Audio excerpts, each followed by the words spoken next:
Hello, and welcome to Beyond Belief Sobriety. This is a podcast that explores topics of interest for people who are seeking or who have found a secular path to recovery from addictions of all kinds. We have a YouTube channel where we post video versions of the podcast as well as other content, and we have an audio version of the podcast, which is available on Apple Podcasts, Google Podcasts, Amazon, Spotify, to name just a few. Really, any place you like to download your podcast, you can find them, or just visit our website, beyondbeliefsobriety.com. So today we have a guest, and his name is Jamie Salsburg. He is the host of the After Gambling podcast. Jamie is a former problem gambler, and he hasn't gambled since July 15th of 2010. He's created a website and podcast called After Gambling to help people who are struggling with this problem. He also provides peer support for recovering gamblers and their family and friends. You can learn more about Jamie and his podcast at aftergambling.com. Jamie, I am so glad to have you here today. Welcome to Beyond Belief Sobriety. Thanks for having me on. It's awesome to chat. Well, maybe a good place to start, if you don't mind, is if you could introduce yourself to the listeners here at Beyond Belief Sobriety, a little bit of your background and your personal story of how you got involved in down this road of problem gambling. Yeah, absolutely. So my name's Jamie Salsburg. I'm a former problem gambler. And as you said, I haven't gambled since July 15th of 2010, which those years are starting to add up as well. I mean, early on, I think we all wanted it to go fast, but it's kind of cool to look back. But no, I mean, I got into gambling and it was one of those things that for me, it was one of those slow things. It just started off kind of as a casual thing. I was a 21-year-old in college when Chris Moneymaker won the World Series of Poker. Okay. And it was one of the first times that gambling had kind of gone into sports. And I remember I used to actually watch poker on TV. Yeah. Mm-hmm. Yeah. So literally, I went from being like a 20-year-old that didn't know anything about poker. I was a golfer, so we'd gamble on the golf course, but it was small stakes. I remember the first time I played cards was with my friends, and I'm watching. I don't know if a straight beats a flush. I don't know any of this stuff. But then it was on ESPN, and so our whole group of friends started watching the poker, and we started having home games. And being the competitive person, I got into it and started playing a little bit, and we'd play a little bit more. Then you could play online. And at that point, I mean, it was very much kind of the responsible gambler. Right. I had seen firsthand that gambling could go down a bad path. Yeah. And so I was really aware of that. So I was really trying to be cautious. But as can happen, all of a sudden, then you become a little less cautious. And then I had a pretty significant win, which then kind of just really messed with my thinking of how I viewed the product. It wasn't just something that was fun. It became something that consumed pretty much all hours of my life. I wasn't going to class. I was just continuing to gamble more and more because I saw that as a way to actually kind of be a career. And that's how we kind of thought of poker back in those days. Now, obviously that is fine when you're winning, but then the losses started to add up. And a $2,000 credit card debt became $10,000. It can be devastating. It can really pile up quickly, can it? It can. And that's the unique thing about gambling is as things are getting worse, you continue to look at your vice, gambling, as the way to get out. Yeah. And it's something like, I mean, you don't see that with other vices as much. But gambling, like, it's literally like you had those wins. And so you see this as a legitimate path.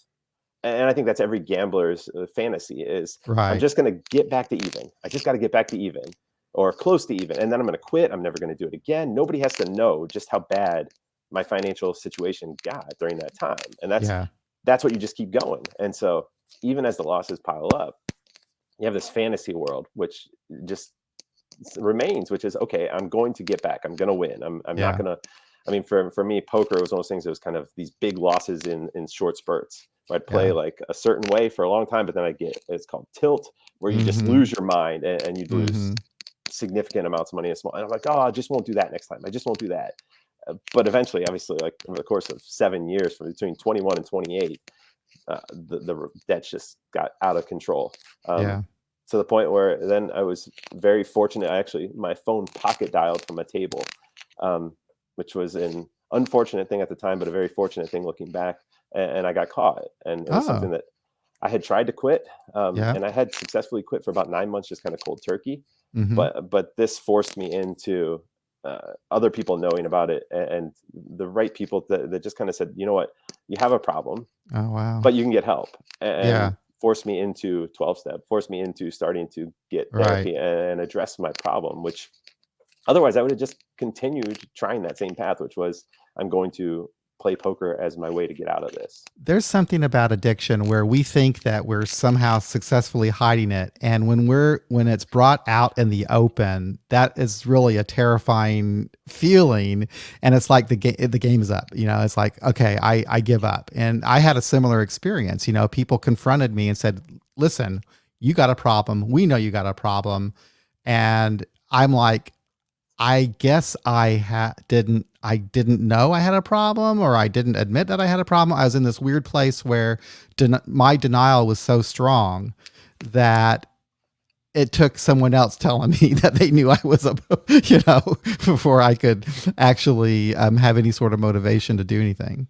Yeah, and that's one of the crazy things about gambling, again, is you can't see it. You can't No, smell it on somebody's breath. Like, no, unless you see, and even, I mean, unless you see the financial statements that the gambler doesn't want you to see, right. because I mean, we're really good at moving money around and hiding Yeah, debt and doing all those things that it's really hard for people to see it. But when they do, even still, it's like, no, I don't have a problem. My problem is that I lost the last time. right, And right. so you kind of continue to justify that. But when you do, I think the thing that really helped me was, I mean, my significant other, then fiance, now wife, said, you know what, like, I understand, like you're a good person, but you have this thing that you have to address. Yeah, And I wasn't able to just kind of justify it anymore as, well, I'm going to figure it out. And even the yeah, day I quit, I was lucky. My sister, I mean, she said something to me which still sticks with me.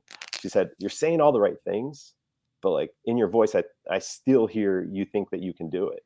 right. And it was Yeah. that challenge that kind of really like kind of woke me up. So I had a close call with developing this problem, and it goes back quite a long ways. I was probably sober about 10 years. This was back in the 1990s, I guess, and they were first opening up casino boats here in Kansas City.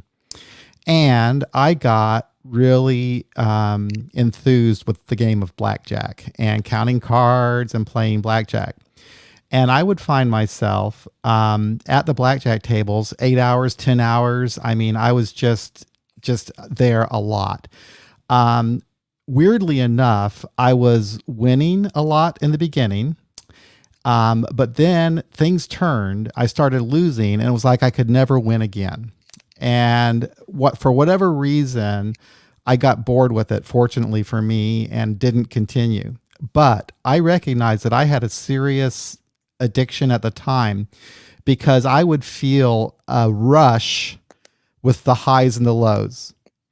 I could feel like a doctor has explained to me how the dopamine levels will spike in your brain when you're engaging in this activity, and you need more and more of it. And I can recognize that that's what was happening with me. It was almost like the lows were almost just as just as addictive as the highs, because that's probably what was triggering me to get back up or something. I don't know, but it was a roller coaster for sure. And I'm just fortunate. I could see how I could have easily gone down that path, but something happened with me where I just didn't. And I think all of us that get into an addiction are susceptible to other addictions. Definitely. And that's something I've seen quite a bit. And that's why it's cool to kind of reach out to other addictions. Cause I think so Hmm. many times, like we focus on like we're in a silo, and it's Yeah. important to understand like the intricacies of a specific addiction. Yeah. But when you're in a 12-step meeting for 10 years and you see people, and it's like, I'm in this A and this A, I mean, GA, AA, you start to see, okay, well, there's something bigger here Yeah. that's kind of impacting all of us. And that awareness just helps us, so we don't. I mean, I'm as prone as anybody to say, okay, hey, I had a stressful day, like maybe I should have a drink. But Right. that, like, understanding, okay, no, like that's the thinking that led me to gambling. It was that Right. escapism, and understanding and seeing it, whether it's food or alcohol or gambling, like it was always that same kind of escapism. Man, that escapism, that's a good word for it. That's absolutely, I think, what I was doing in my drinking, and anytime I engage in any sort of compulsive or addictive behavior, it's an escape from whatever it is going on with me or my world that I'm not able to deal with, or that's the way I choose to deal with it, I guess.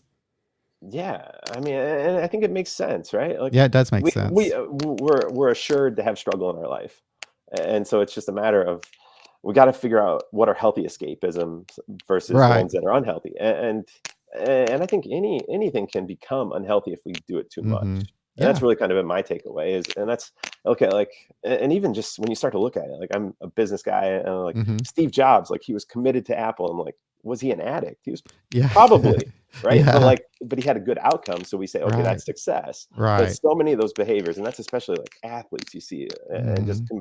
competitive business people, like successful people in all realms, like those same traits. I Yeah. think it's important to understand that those traits can lead us down different paths Yeah. depending on essentially, I mean, how long we do it and just can we keep it in check? Hmm. Um, I listened to a couple of your episodes, most recent episodes, 87 and 88, about shame, I guess stigma and shame. And this conversation that we're having right now is reminding me of that episode because the imagine the shame and just that we feel when it's like, God, I really screwed up. I can't believe I've lost this. I can't believe I went down this road. Um, and I wonder if you can maybe share a little bit about what you were talking about in those episodes about the shame and stigma that surround addiction and specifically with compulsive gambling. Yeah, and I think with gambling, it starts with finances, right? We all want to like kind of put on this face that we have our finances in place. It's Yeah. something we're real secretive about, and so Right. it's so whenever we start to build up, and for me, it always led down to like I felt like I was going down two different paths where I had this public facing Mm-hmm. persona, which I showed Mm-hmm. to the world, the face, the shield that was like, okay, here's Jamie, the business guy. He has his stuff Mm-hmm. together. He's Yep. doing well.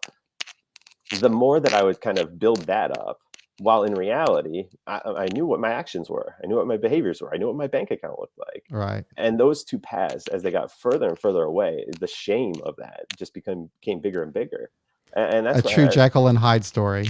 It absolutely. really is. Well, if you read that book, man, it's a really good description of addiction, and just what you described. Those two parts of us, the part that we try to present to the public that I've got my act together, I'm a member of the community and everything. But then we have this Hyde character who goes out and does this other thing, and yeah, it's pretty incredible. Yeah, it's tough. It is tough. And we don't know how to get back to the middle, right? Like we don't know Yeah. how to bring those things together. And ultimately it takes being honest with ourselves, with other people to Right. start to actually tell the truth. And as gamblers, I mean, we are big liars. I mean, we're lying about our wins, we're lying about our finances, we're lying about everything. And that's a hard thing to do is to unpack that and to go, especially it's the people that we love the most, right? People Mm-hmm. closest to us that Mm-hmm. we're lying to the most. And Right. so that's I think that just further complicates it and puts us in this spin, and eventually we end up isolated. Mm-hmm. And the one thing I've learned is the more that I became isolated, and I see it with other people, is the more that we're isolated, that shame and stigma just continues to spiral. And that's where like now, like having my groups that I work with and people that I can just text a message that are on similar paths, it unpacks it. That's my way to get back to the middle. It's a comforting place. It's somebody that understands what I've been through Yeah. that on a level that just somebody that hasn't been through gambling addiction maybe Mhm. can't. But Mhm. then once we have that conversation, now I can move on and I can talk to somebody, I mean, that has a different addiction, and then I can move on and talk to somebody that just average person in life Right. about life. Right. And so it's these little steps I think that we have to get out of the shame and stigma. But especially as gamblers, we're all about taking the big swing to just get out of it once and for all, right? Like Mhm. we want to go from this deep pit to jumping into everything's perfect. But the reality is it's a whole bunch of small steps along the way. Yeah. And I think you mentioned in one of the episodes that we have this feeling that we can't that we're at the shame is something we can't control. But just correct me if I'm wrong and take me down the right path. But I think that you were talking about this idea that we can take steps to control or somehow manage or deal with that shame. Yeah, and I talk a lot on some of the episodes. I'm trying to remember exactly what you're going towards, but I do think there is a part like, with shame and stigma. I think I read the book The Four Agreements recently, and I Yeah, think it you're goes back talking to about that, that. which Mhm. is we ultimately like, we're responsible for our feelings, for our emotions. If we process things in a way that leads to shame and stigma, then absolutely, like we take on all that shame and stigma. But it's kind of interesting if somebody that you don't really care about, care for, whatever, and they say something negative about us. It's like, oh, I don't care. Like We don't have that same attachment that we do when it's somebody that we value. But Right. ultimately, it comes back to it's all in our own minds, and it's the story in our head. And I'm a Hmm. marketer, and I'm so fascinated by story and the stories that we can collect over time. And essentially, they lead to connecting those dots. And it's Right. fascinating to me because there's almost 8 billion people. And we all have Hmm. these different paths, these different lives, and these different stories. Our parents say different things to us. And so, what maybe you hear and you take that and internalize it, and you're like, oh, I don't care. That doesn't matter to me. Maybe because of my stories, I hear it and I'm like, oh man, I feel ashamed of that. I feel a stigma. And so Right. that's where I think it's fascinating to just unpack that how much impact kind of these stories of our lives, the interactions that we have in our lives, lead us to feeling these things. But also we can unpack that, and probably what I covered in the episode was that we don't have to be attached to those anymore. We Right. can say, hey, that was just a thought. I don't need to keep that going forward because it's not helping me. Right. Yeah, I think that's exactly what I was thinking about, and it's a good lesson to learn and to think about, because it's not like, just because I'm in recovery that I still don't have to deal with shame and stigma for all kinds of different things that might be going on. Um, I wonder, going back a little bit to your story, you talked about how you were confronted by people who let you know that, listen, you do have a problem. What avenues did you take for help? I mean, did you go through the 12-step program? Did you go through treatment, therapy? What path did you take? Yeah, so it started with 12 step. And I would say it actually started with just kind of those friends and family members that knew. Sure. But went to 12 step, went to GA. I mean, that's my fiance said, there's a GA meeting in 2 weeks. You're going to go to it, because we had a plans the one week. And so I started going to that. But then I Okay. also started doing one-on-one therapy, which was fantastic. Yeah. And that was one of the first times when I really realized the value of therapy, because early Yeah. on, I didn't really understand it. But it was always interesting to see, okay, I can talk about things here that are really emotionally charged, that if I Yeah. was talking It's to somebody. tough. Do you find it tough to do? Did you find it when you first got involved in therapy? Did you find it difficult to get honest like that? I had a fantastic therapist, Okay. and she really made me feel comfortable, and I think I was just ready to just kind Okay. of You're just start to go. ready. Yeah, Yeah. and she just kind of created this comforting place. But I also knew, and I think it was relieving, because I was so used to just talking to the people really close to me Right. that were really emotionally invested in my success. Right. Where I was able to have conversations with her where I'm like, she's not going to take this home and it's not going to bother her at dinner. Right. Like, if I say something to her, she's not going to be like thinking about it for the next week or two. Right. And I was always so worried about protecting the people around me from Mm-hmm. my addiction, that I wasn't able to have that level of kind of just honest conversation. Mm-hmm. But when I got into therapy, that all changed, and so that Yeah. was a huge thing. And then obviously the same with GA. I was there, and once I started hearing people say similar things, I was Right. like, oh, he did that? No, no, I there's think no that's way. what I was. helped me eventually too. And I think that's what helped me when I went to therapy, and allowing my defenses down, was knowing that, okay, I'm not some freak of nature here. There's a lot of people out here who have these same thoughts and feelings and reactions to life. It's amazing. I mean, just and it's just that we can start to laugh about it, because Yeah, it's like, yeah, wait and a that's second, that's nice. it is. Hmm. It's a whole different way of emotionally processing what we've done. Right. And to be able to laugh about it and say, "Oh man, I literally thought I was the only crazy person that did that." But then Right. also to listen and hear their stories and understand what's working for them, Right. so that we can have kind of that perfect symbiotic relationship where the new person helps out the person that's been around for a while, and Hmm. the person that's been around for a while has all the insight to say, okay, here's how to navigate these tricky situations as you go forward. Hmm.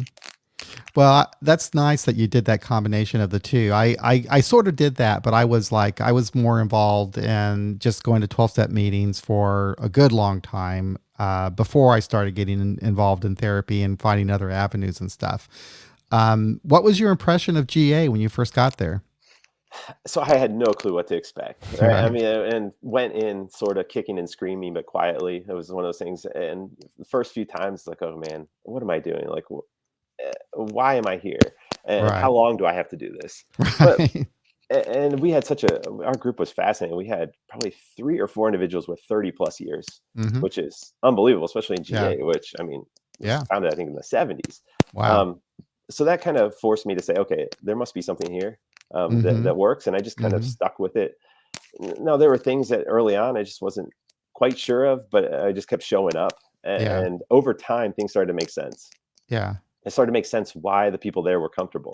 Because at first Hmm. I'm like, okay, how are they able to joke around? Like we were just talking about people can joke Right. around, and I'm like, oh, and they're kind of friends. They hang out. Like why are they doing that? Why are they hanging out with people outside of a 12-step meeting? But over time, I just stuck around long enough to start to understand how it works. But even early on, I think I was wondering like why does this 12-step program work? Hmm. And Hmm. even today, I look and some of the things I think the reasons why maybe we think they work aren't necessarily, I hear you. I think you I've know what I come to mean? that. Yeah. I really think I've come to the conclusion that what it is what you were describing is the people in the room. And I was talking to a friend of mine just yesterday or the other day that the real magic of AA is like it's sitting around a table with friends having coffee. Yep. It's a real intimate, friendly, relaxed setting, that I think that and having these people in your corner, these people you can relate to, I think that had more to do with my getting sober than like steps or anything like that. In fact, when I look back on the steps to me now, that was the experience that I had um, getting into recovery. That's just the experience that I had. It was just is this what happened. And when you look at those steps, at least where I'm coming from now, is like they're almost like natural reactions to dealing with an addiction. You admit you have a problem. You have some hope that there's help. You make a decision to change. You start taking a look at yourself and thinking about your behaviors and how you might want to behave going forward. You try to mend your relationships with other people. I mean, these are just things that I think that we kind of just would go through anyway, and it's kind of now we have them written down in some fancy language, I guess, on a wall. Right. And I think we early on, at least I kind of overvalued the literature. And I'm like, okay, it Yeah. must be the literature. There must be the writings here. And the writings are What's great at I like did too. What's the literature like in GA? I think it's basically the AA literature Is just okay. translated into gambling for the most part, Okay. which is good because it starts a conversation. Yeah. And actually, our weekly online group, I mean, we'll read the data time book because it's good for sparking some kind of idea True. for discussion. And Right. that's where I think reading the literature still today, I get so much out of reading it, but it's Yeah. not necessarily what the literature says as much as the conversations it sparks in my own mind and with other people. And that's Yeah. where I agree with you. It's the conversations, it's the people there, Yeah. it's It the totally stories is. there, Yeah. which bring things to life. Yeah. And actually, when I was at meetings, I actually preferred a meeting where the discussion would surround something that was read. The kind of meetings I really would cringe at were the ones where does anyone have a topic today or whatever, and somebody comes up with this thing, wild, crazy thing, and then what happens though, the part that I really don't like about it is now that this person has thrown their problem out there, and now people go around and it's like all directed to that person, like and it's like, no, for me it works better when everybody just kind of, what I like about it anyway, and there's different ways of doing this, but what was good for me is just to have people listen to me. I didn't need to I didn't need anyone to counsel me in a 12-step program or anything like that. I just needed to be heard, Yep. you I know? think that's so human, right? Like we just have a desire to be heard and understood.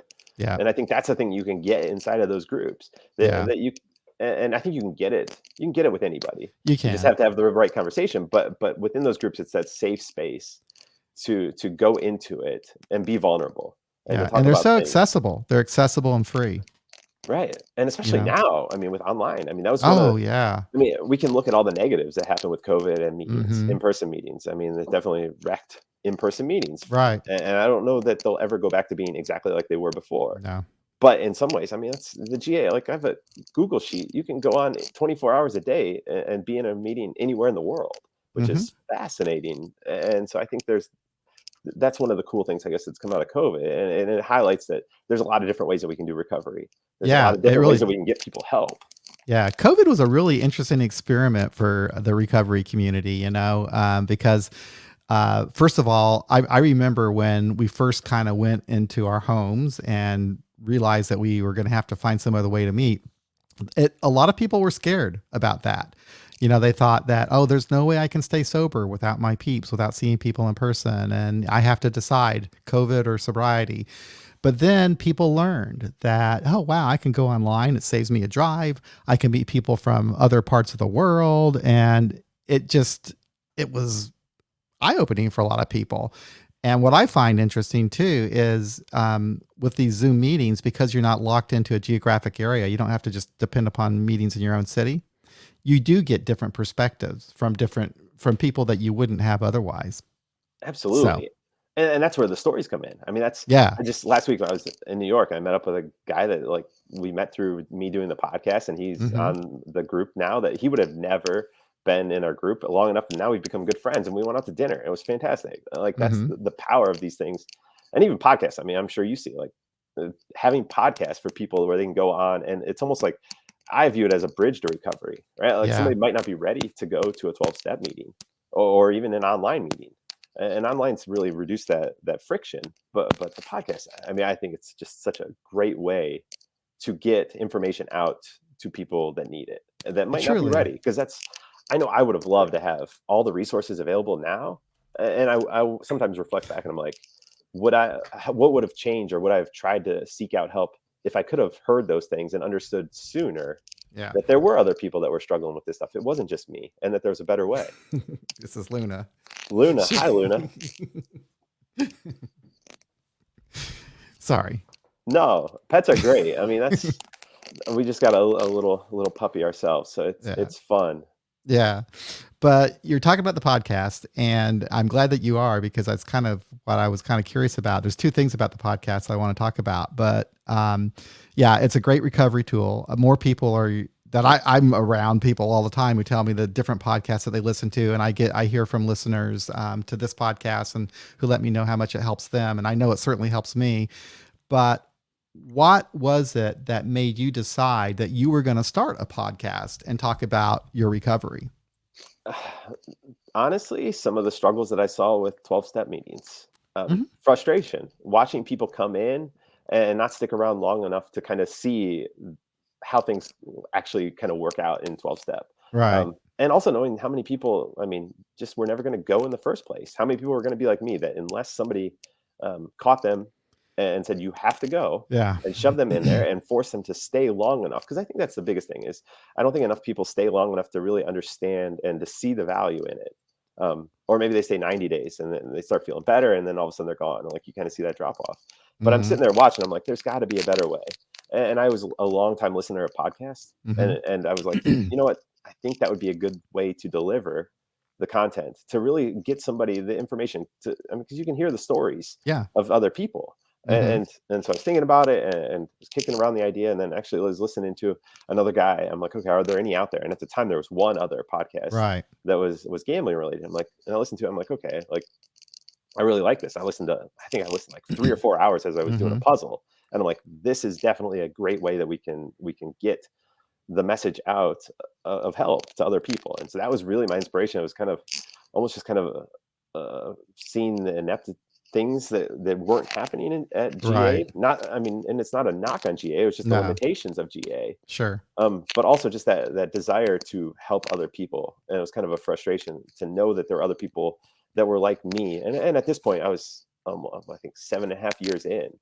So I was in a good place. Yeah. I don't think I would have been able to do it year Hmm. one or year two, because Right. I just wasn't. Right. Yeah, it's a real intimate form of communication. It's more intimate than like a radio show or a television show or something like that, because you really get when you're listening to a podcast, you really have you're basically you usually have a headset on, earphones. You might be in your car listening to it, so you're alone, and the person that you're listening to, it's like they're talking to you, and especially when you're talking about recovery or mental health issues, it's like you're really getting down to some really deep stuff, that you can relate to. And all of a sudden, this person that's talking on this podcast they're so relatable, and they're making you feel like, wow, I've been through that. I can make these changes, or he's telling me my story and I've never heard this before in that way. It's a beautiful medium for recovery. It really works well. And that and books, and some people, get information in different ways, so you have people who prefer to read, you have people who prefer to listen, and you have people who prefer to watch stuff. Yeah. So it's nice to have the different ways of reaching people. It is. I mean, you definitely have different learning styles, but you're Yeah. so right about the podcast. I think it's limitations, right? I'm from creative, and so like limitations breed more creativity, but it also focuses in on like our senses when all we do is hear a Right. voice. Like there's no Right. faking it. Like you can hear things in a voice when that's all you have, even when like compared to video. Yep. And I do think it's just such a. I mean, intimate was the word you used, and I would echo that. It's intimate and it's comforting, and that's Yeah, what it people really is. need. It And is something about that human voice that, yeah, I get that a lot is people will say your voice is so comforting. I think my voice is horrible, but people, but I think it'd be any voice, but there's something about hearing that human voice where and there's no other, distractions, right.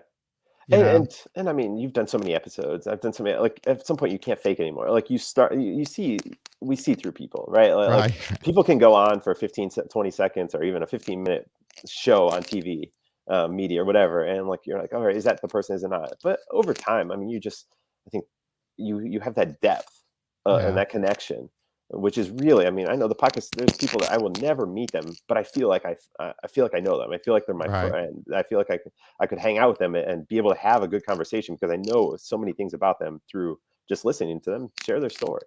Mm-hmm. Yeah. So in order to do a podcast, you're open about your recovery. I mean, you're out there with your first and last name. I'm doing that now too. How do you feel about that, about being open in recovery? At first, I was hesitant. I think that's natural, and I think that's a good hesitancy at first because I think it's, are you ready for it? And so even when I first started the podcast, I just used my first name, and Okay. I I gave did some the same. vague details. But Right. then over time, and actually, I was invited to the National Council on Problem Gambling. Was Oh, about they were hosting their national conference, and it was the summer. I started the podcast, and I got invited to come be on a panel. That was the first time I did anything publicly, and at that point, um, then I started using my full name, and mm-hmm. I had such a good response there. I think people understood it, and I could see the value in kind of putting a name and a face to Yeah. something. And I think go back to that connection. I think uh, anonymity is important, and it's perfectly great to have. I mean, if people want to have their own anonymity, Sure. but to be able to see somebody and say, okay, I see their face. I Yeah. can see their name. It becomes even more real, and I think that deepens that connection. And as I I don't think know, I so felt too. comfortable, I and think so. And also, in my opinion, it helps to reduce the stigma.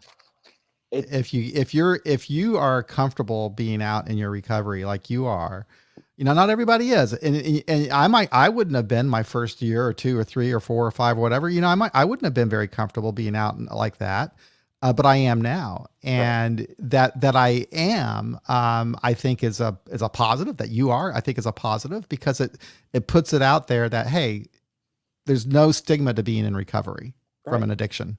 And it goes back to what we were talking about earlier, which is if I don't care what other people think about me, then like that shows the growth that There I've you had go, individually. Where now I'm boy. just like, hey, if you have a problem with my past, that's a you problem. That's your That's not a me problem. problem. And so Exactly. I can't internalize. I can't change what you think. I mean, the Serenity Prayer. There's so much brilliance in that. Like I can't control what anybody thinks of me. All I Right. can do is control my actions here and now and going forward. And so that's why I do think and I think there is value in personally, and I just have seen my recovery's gotten so much easier. I mean, it's Hmm. accountability also. I mean, Yeah, it everybody's is. looking at you and they're seeing you and you're public about it, which helps with that. But it also just is the freeing thing. It's like you don't have that. It's Does somebody know? huge. If someone wants That's to Google my right. name, they're gonna find it. Which at this That's point, what it's like, I found. That's right, what I found when I was just being totally anonymous, and I was for the most part, most of the time I was doing this podcast, I was Mr. Anonymous. I was just John S. Um, but I just felt like I did back in my drinking days, where it's like I'm hiding a part of me. yeah, There's a part of me that's being hidden, and when I stopped hiding that and was just who I was, it was amazingly freeing for me. It was a good experience for me. But like I say, it's not it depends. It's just where I happen to be in my life, and right now I am comfortable with it. But I tell you, there was a time when I needed to have complete confidentiality about my problem, and I needed to keep it private from the world. I didn't want anyone to know. And there was a need for that at that time. I think that served a purpose. But after a while, I think it was important, just for me anyway, to be more open about it. Yeah, and I think the other thing that really played into it for me was gambling. We talked about how it's so easy to hide, and I think so many people continue, even in recovery, to hide it because it's the family stigma, right? Like it's not just Hmm. the person.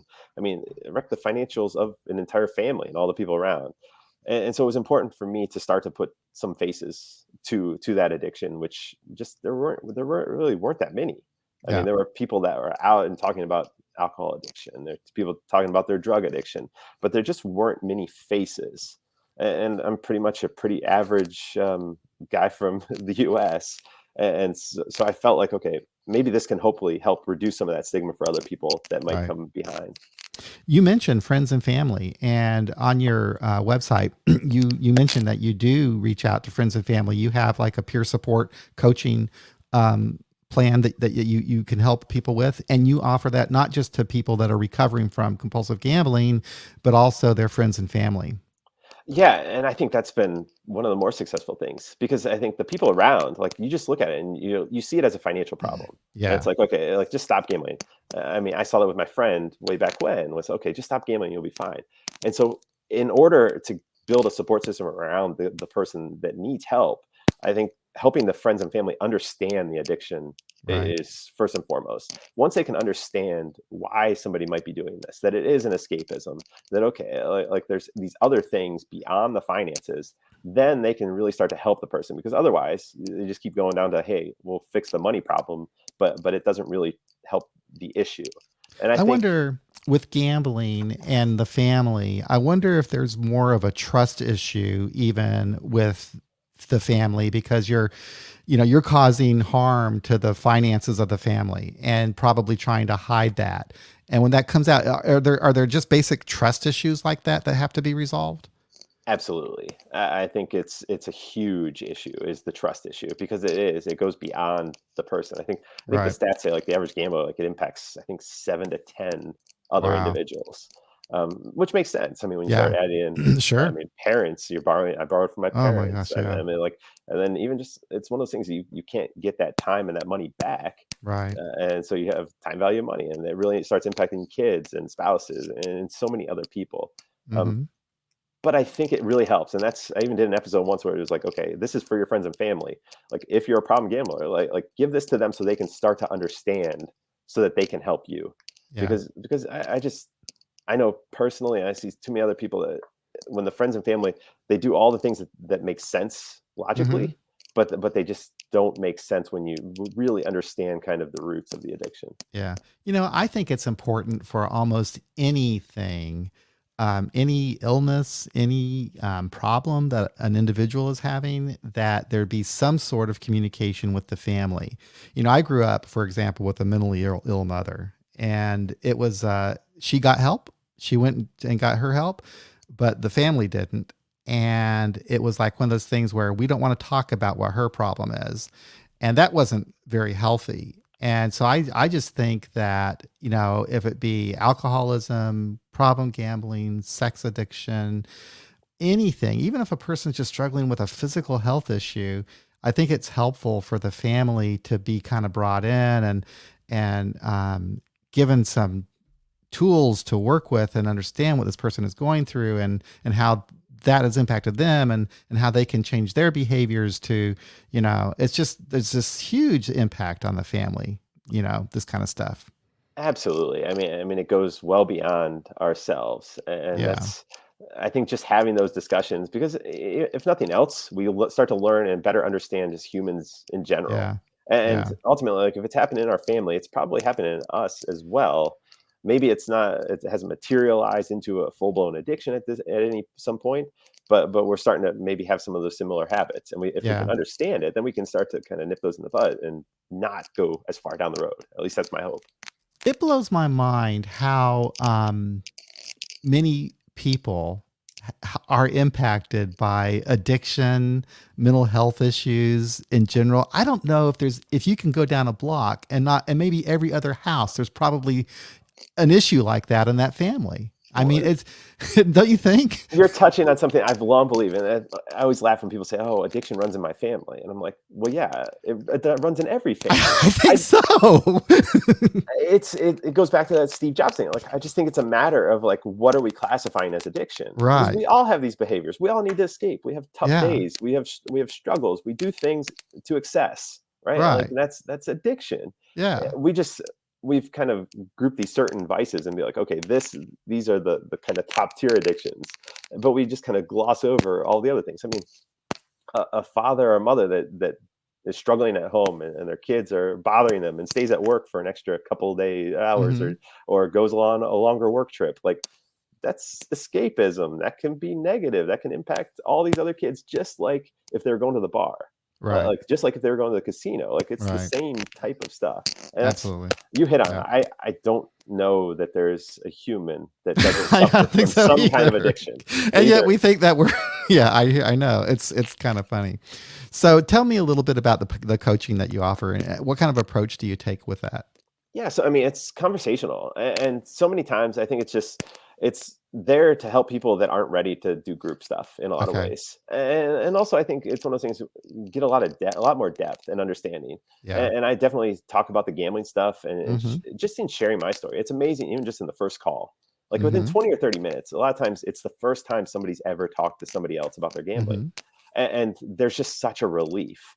And then we try to follow that up, obviously, with starting to build in some plans and to address some of those underlying issues that they may have. And I'm a big believer, like take everybody all the help you can get somebody Yeah. to a therapist, get them Yeah. into a GA group, get them into all of these support systems that they can have.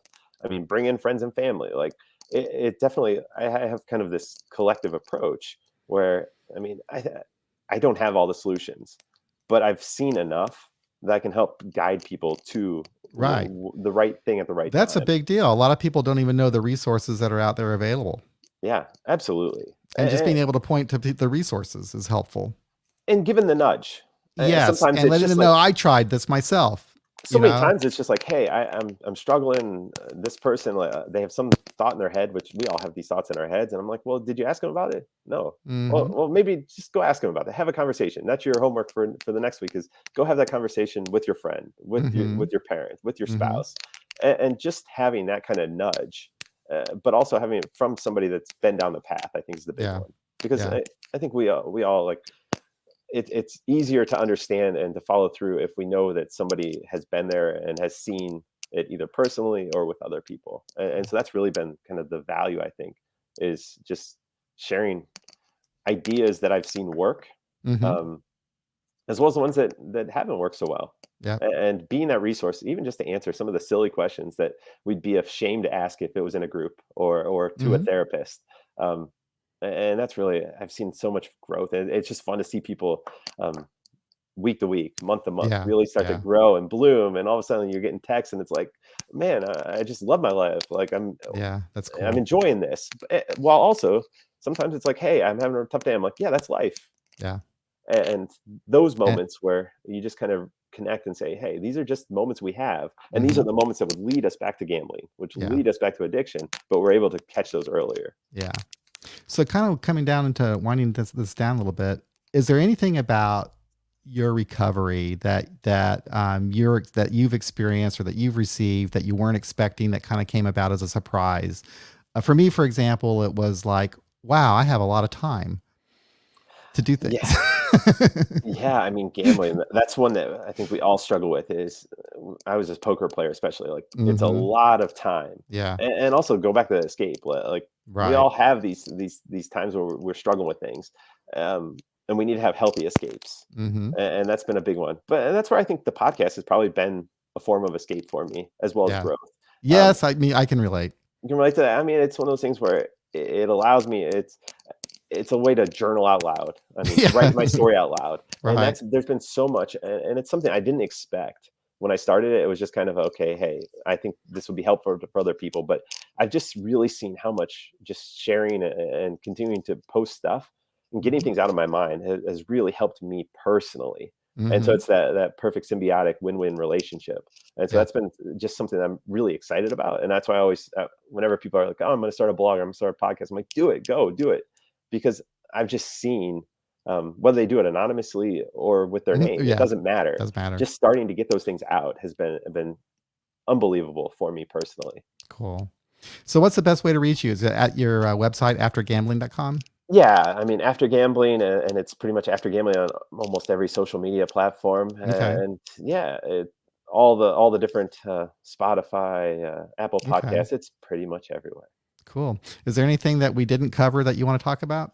No, aside from just the reality of we have this kind of wave of gambling availability coming to us. Mm, Sports betting got legalized. PASPA was overturned. I don't know how familiar you are with that in 2018, and mm-mm. it's something that we're coming state by state here in the U.S. And it's something that around the world, like many places have had legalized gambling. Here in the U.S., Right. it used to be like you had to go to Vegas or you had to go Right. to Atlantic Right. City. Now it's And so I, everywhere. I just think it's really important for us. And I'm a fan of legalization. I think it's something that should have been done a long time ago. Mhm. I'm just hesitant, and I really want people to have more awareness that, hey, this is a thing. This is something that can quickly go from fun with your friends Right. to getting down a path where It you're. really can. It It can go really so can. quickly, and especially, I mean, mobile devices. You don't even have to leave your bed, Mm, and that's, you mm-mm. hear so many stories now. It's people that they're literally in bed with their spouse and they're playing online sites, Wow. and it's not that those things are bad. That's not my takeaway. Right. It's just to have an awareness that this is out Yeah. there. Like Right. anything else, try to get a better understanding of how the products work, how they might Right. play on your emotions, when are good times to use them, when are not good times to use them, and just genuinely just be curious about gambling and any addiction, but especially Mhm. gambling because it is something that I think with alcohol, I mean, we all know like what 2 drinks does to somebody, what Mhm. 5 drinks does, Mhm. but gambling is so unique, It is, isn't it? that I think we just all would be better off just having a little bit better understanding and awareness of it. Yeah. Well, thank you so much for coming on here and making that known and giving us that awareness. And I think it's great to get this information out there. And I love your podcast. I love your website and everything that you're doing. And look forward to following you as you continue. The same. It's always great to connect with other people that are on similar journeys, and Yeah. it's just fun, and I think it's uplifting and kind of continues to give me motivation to continue on. So I Awesome. appreciate what you do. Well, thank you.